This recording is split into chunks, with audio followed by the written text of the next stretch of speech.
नमस्कार, city centre show में आपका स्वागत है। मुंबई से मैं हूं पूजा भारद्वाज। शो की शुरुआत कर रहे हैं मुंबई की खबर से।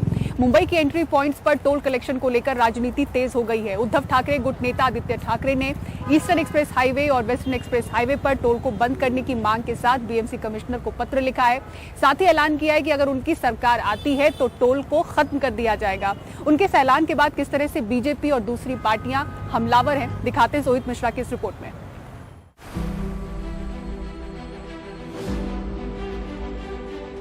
शिवसेना के उद्धव गुट की ओर से जारी प्रोमो के जरिए टोल फीस खत्म करने की मांग।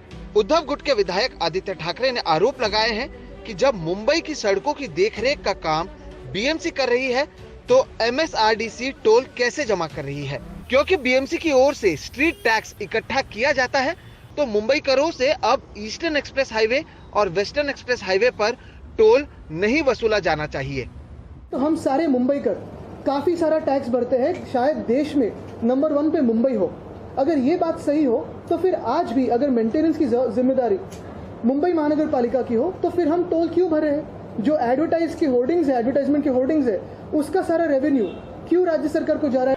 टोल खत्म करने की मांग के साथ ही आदित्य ठाकरे ने बीएमसी चुनावों से पहले सत्ता में आने पर मुंबई के एंट्री पॉइंट्स के टोल खत्म करने का ऐलान किया। इसके बाद बीजेपी नेता हमलावर हैं। साफ बात कहता हूं कि अगर हिम्मत हो तो ये सरकार में और कॉन्ट्रैक्टर दोस्तों के खिलाफ जाने की हिम्मत हो तो टोल बंद करें, नहीं तो हमारी जब सरकार बनने ही वाली है, अगली सरकार हमारी है, तब हम ये कार्रवाई करें। एवढे वर्ष महापालिकेत सत्तेत होता, आप इतने साल से बीएमसी की सत्ता में रहे हैं। आपके पिता 2.5 साल मुख्यमंत्री थे, तब आप लोगों ने टोल बंद नहीं किया। महाराष्ट्र और मुंबई की चिंता करने के लिए मौजूदा सरकार सक्षम है। देवेंद्रजी आणि अजितदादांच्या नेतृत्वातलं सरकार सक्षम आहे। अब तक महाराष्ट्र की अलग अलग जगहों पर टोल खत्म करने के मुद्दे को लगातार उठाने वाली महाराष्ट्र नवनिर्माण सेना के नेता भी आदित्य ठाकरे के इस ऐलान पर आक्रामक नजर आए और उन्होंने ट्वीट कर बताया कि राज ठाकरे के नेतृत्व में महाराष्ट्र में 65 टोल नाकों को बंद किया गया और सत्ता में रहकर कोई कदम नहीं उठाने के कारण इस मुद्दे पर बात करने का आदित्य ठाकरे को कोई अधिकार नहीं है। आगामी बीएमसी चुनावों से पहले नेताओं की ओर से आने वाले दिनों में ऐसे कई मुद्दे उठाए जाएंगे। पिछले 25 सालों से शिवसेना सत्ता में है, लेकिन अब पार्टी के भीतर ही 2 गुट है। इसे लेकर जहां एक मामला अदालत में चल रहा है तो वहीं लोगों में अपनी पकड़ बनाए रखने के लिए आदित्य ठाकरे की ओर से अब इस टोल को हटाए जाने का मुद्दा उठाया जा रहा है। मुंबई से कैमरा पर्सन अशोक महाडिक के साथ सोहित मिश्रा, एनडीटीवी इंडिया। और WHO ने भारत में बने एक और कफ सिरप को लेकर अलर्ट जारी किया है। बताया जा रहा है कि इसमें जहरीले केमिकल्स पाए गए हैं। भारत में बने इस कफ सिरप का सैंपल इराक से लिया गया है। इसमें 0.25% डाइथाइलिन ग्लाइकॉल और 2.1% इथाइलिन ग्लाइकॉल पाया गया है, जबकि इन दोनों की मात्रा 0.1% से ज्यादा नहीं होनी चाहिए। आपको बता दें कि पिछले साल ही भारत में बनी 7 दवाइयों को भी WHO ने हानिकारक बताया था। और अगली खबर मध्य प्रदेश के रीवा जिले से, जहां 2 नाबालिग लड़कियों के साथ सामूहिक बलात्कार की घटना सामने आई है। वीडियो वायरल होने के बाद 7 लोगों के खिलाफ मामला दर्ज किया गया। 5 लोगों की गिरफ्तारी हुई है। अनुराग द्वारी की रिपोर्ट देखिए।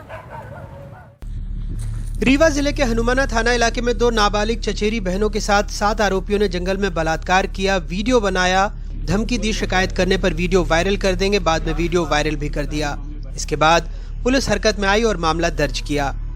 20-25 दिन पहले एक बच्ची जो है अपने चचेरी बहन के साथ में जंगल बकरी चराने गई थी। उसी गांव के दूसरे टोले के 4-5 लड़के थे जो उसी जगह जंगल में घूम रहे थे। उनने जो है उन बच्चियों के साथ बलात्कार किया। उन बच्चियों ने डर के मारे रिपोर्ट नहीं की थी। हनुमाना पुलिस ने जो है बच्चियों से जो है अपराध पंजीबद्ध कराया गया। मणिपुर से आ रही तस्वीरें शर्मसार करती हैं, लेकिन एनसीआरबी के आंकड़े बताते हैं वो कहीं भी सुरक्षित नहीं। पिछले 5 साल में 1.5 लाख बलात्कार के मामले देश भर में दर्ज हुए, जिसमें 2021 में राजस्थान में 6,337 और उसके बाद मध्य प्रदेश में 2,947 मामले दर्ज हुए। 2019-21 के बीच मध्य प्रदेश में 1,60,180 महिलाएं और 38,234 लड़कियां लापता हो गईं। ये आंकड़ा भी देश में सबसे ज्यादा था। एनसीआरबी के आंकड़ों की माने तो प्रदेश में हर दिन 8 महिलाएं बलात्कार का शिकार होती हैं। आदिवासियों पर भी सबसे ज्यादा अत्याचार मध्य प्रदेश में ही होते हैं। ये वो प्रदेश भी है जहां हर सरकारी आयोजन से पहले कन्या पूजन होता है। साफ है, प्रतीकों से प्रशासन सख्त या संवेदनशील दिखे ऐसा जरूरी नहीं। रीवा में अपने सहयोगी जावेद और भोपाल से कैमरा पर्सन रिजवान खान के साथ अनुराग द्वारी, एनडीटीवी इंडिया। और अब आइए बात करते हैं बॉलीवुड के मशहूर आर्ट डायरेक्टर नितिन देसाई खुदकुशी मामले की, जिसकी जांच कर रही रायगढ़ की खालापुर पुलिस ने ईसीएल फाइनेंस के एमडी और अन्य से लंबी पूछताछ की। इधर एडलवाइस के चेयरमैन और अन्य ने बॉम्बे हाईकोर्ट का दरवाजा खटखटाया है मामले को खारिज करने के लिए और गिरफ्तारी से बचने के लिए। हालांकि उनके मामले की सुनवाई मंगलवार को नहीं हो पाई। इस पूरे मामले की जांच कहां तक पहुंची, आपको दिखाते सुनील सिंह की इस रिपोर्ट में। नितिन देसाई को दिए कर्ज के जाल को समझने के लिए खालापुर पुलिस ने ईसीएल फाइनेंस के एमडी को बुलाया था, लेकिन आए कंपनी के 3 दूसरे प्रतिनिधि। लेकिन उनसे सही जवाब नहीं मिलने पर पुलिस ने एमडी फणींद्रनाथ ककरला को पुलिस स्टेशन तलब किया और घंटों की पूछताछ के बाद देर शाम पुलिस ने जाने दिया। खालापुर के केस में आज 8 तारीख को ईसीएल कंपनी के मैनेजिंग डायरेक्टर, उनके साथ 3 पदाधिकारी आज सुबह से 10:30 से जो डॉक्यूमेंट उनके तरफ हमने मंगाए थे, उसी तरह से वो टोटल 4 पदाधिकारी यहाँ पर हाजिर थे। सुबह 10:30 बजे से अभी 7 बजे तक उनकी जो उन्होंने डॉक्यूमेंट जो लाए थे उसकी स्क्रूटनी हमारी टीम ने पूरी तरह की है। उसमें से कुछ डॉक्यूमेंट हमको और ज़रूरत है और कुछ उन्होंने इनकम्प्लीट डॉक्यूमेंट्स हमारे साथ दिए थे, तो हमने उनको ले अगेन एक नोटिस इशू किया है 11 तारीख को, फ्राइडे को फिर से उनको मैनेजिंग डायरेक्टर उनके सभी पदाधिकारी को फिर से जो डॉक्यूमेंट उसमें मिसिंग थे, जो इनकम्प्लीट थे और कुछ नए डॉक्यूमेंट हमको चाहिए थे, उसके लिए फिर से उनको नोटिस जारी कर दिया। कर्ज के बोझ तले दबे नितिन देसाई ने 2 अगस्त की सुबह को अपनी एनडी स्टूडियो में खुदकुशी कर ली थी। खुदकुशी के पहले वॉइस रिकॉर्डर में अपनी खुदकुशी के लिए एडलवाइस कंपनी चेयरमैन रशद शाह और दूसरों को जिम्मेदार बताकर फाइनेंस कंपनियों की कार्य पद्धति पर सवाल खड़े कर गए। वॉइस रिकॉर्डर में दर्ज नितिन देसाई के मराठी बयान के मुताबिक रशद शाह मीठी मीठी बात करने वाला एक व्यक्ति है। उसने छोटे और बड़े उद्यमियों के लिए कड़ी मेहनत से बनाए गए मेरे स्टूडियो को निगल लिया। मैंने उसे 100 बार फोन किया लेकिन उसने फोन नहीं उठाया। 138 EOW NCLT DRT के जरिए मुझे बहुत परेशान किया। मेरे पास 2-3 निवेशक निवेश करने के लिए तैयार थे, लेकिन उसने सहयोग नहीं किया। मुझ पर दोगुनी कीमत का बोझ डालकर दबाव डाला गया। मुझ पर अपने स्वार्थ को पूरा करने के लिए एक अलग तरीके से दबाव डाला गया। स्मित शाह, केयूर मेहता, RK बंसल मेरे स्टूडियो को लूटने, मुझे बदनाम कर घेरने का काम कर रहे हैं। इन लोगों ने मुझे बर्बाद कर दिया, रुपए के लिए धमकी देकर दबाव डाला, मेरा सोने जैसा ऑफिस बिकवाया।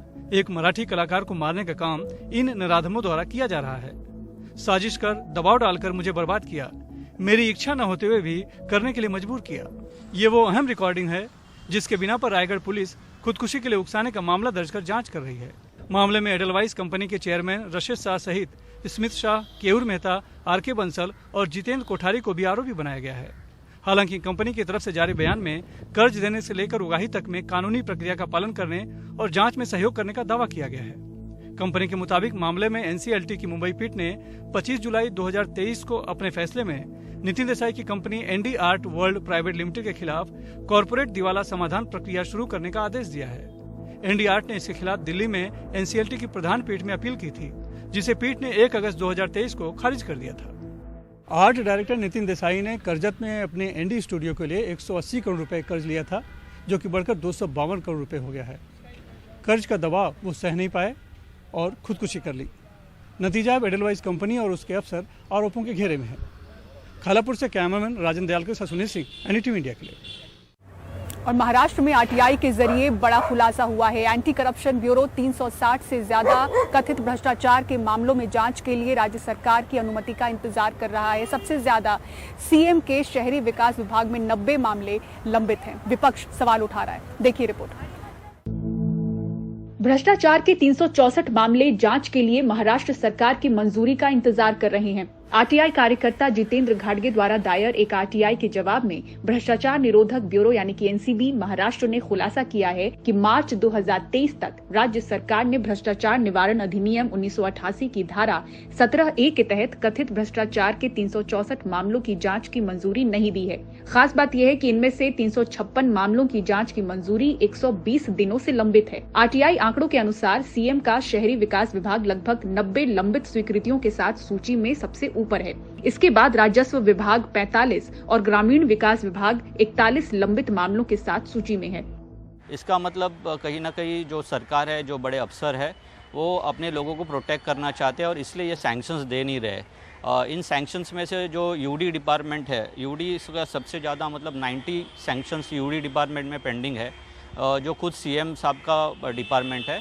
तो मैं चाहता हूँ कि सीएम साहब इसमें ध्यान दे और जो ये 90 सैंक्शंस है ये इमीडिएटली एंटी करप्शन ब्यूरो को दे दे ताकि जो इंक्वायरी हो वो कंडक्ट की जाए।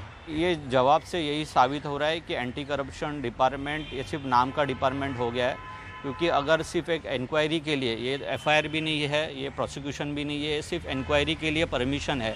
अगर इंक्वायरी के लिए परमिशन सरकार नहीं देगी तो एंटी करप्शन ब्यूरो का उपयोग ही क्या है। उद्धव ठाकरे गुट शिवसेना पूछती है कि क्या ये भ्रष्ट अधिकारियों को बचाने की कोशिश है।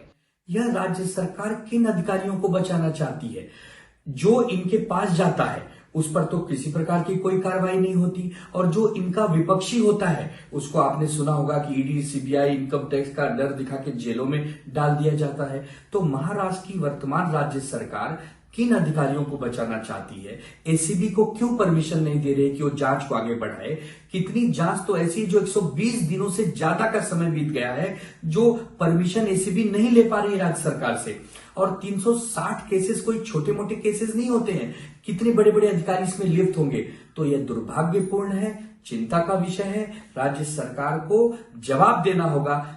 दरअसल भ्रष्टाचार निवारण अधिनियम 2018 मूल रूप से 1988 का एक अधिनियम था जिसमें संशोधन किया गया। इस संशोधन में सेक्शन 17(a) को जोड़ा गया, जिसके द्वारा सरकार से भ्रष्टाचार अपराध की जांच के लिए पूर्व अनुमति आवश्यक है। सत्तारूढ़ शिवसेना के प्रवक्ता कृष्णा हेगड़े कहते हैं कार्रवाई जरूर होगी, लेकिन जल्दबाजी में जांच का कदम नहीं उठा सकते। It would not be right to give a blanket permission to probe all the 360 cases together. ये सही नहीं होगा कि सभी 360 मामलों को एक साथ जांच की मंजूरी मिल जाए। हर मामले में तथ्य और कागजात के आधार पर जांच तय होनी चाहिए, नहीं तो यह अनुचित होगा। कई मामले सही हो सकते हैं, कुछ मामले गलत या गड़े हुए भी हो सकते हैं, इसलिए किसी के साथ अन्याय ना हो जाए। राज्य सरकार मामलों को देख रही है, क्या सबूत और कागजात हैं, उसको देखते हुए एक्शन लिया जाएगा। Therefore, the government is looking into the matter, and each case will be proved by the ACB as per all the documents at hand and all the proofs submitted by the complainant. RTI activist मानते हैं कि ऐसे मामलों में शामिल भ्रष्ट कर्मचारियों को अक्सर उनके खिलाफ मांगी जा रही मंजूरी के बारे में पता चल जाता है। मंजूरी प्राप्त करने में देरी उन्हें महत्वपूर्ण सबूतों के साथ छेड़छाड़ करने का मौका देती है, जिससे प्रभावी जांच को आगे बढ़ाना और भी चुनौतीपूर्ण हो जाता है। मुंबई से कैमरामैन राजेंद्र दयालकर के साथ पूजा भारद्वाज, एनडीटीवी इंडिया।